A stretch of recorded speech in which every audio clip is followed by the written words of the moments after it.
আসুন আমরা সৎভাবে বলি, রাজনৈতিক দলগুলো তাদের পয়সা করি কোথা থেকে পায়, তাদেরকে কারা দান করে, কোন কন্ট্রাক্টর দান করে, বিদেশে কত দান করে, দেশে কত দান করে, তার তালিকা প্রকাশ করা হোক।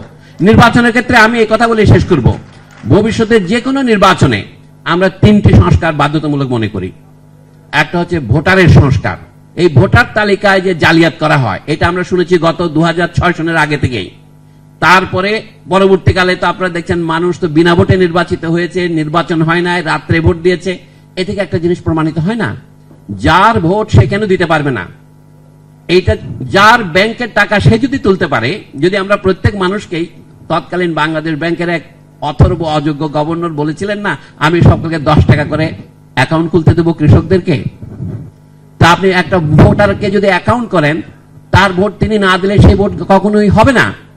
কিন্তু আপনার ভোট দেওয়া হয়ে গেছে, আপনি চলে যান, এটা যদি বলতে পারে, তাহলে তো সেখানে ভোটার ব্যবস্থা সংস্কার হলো না।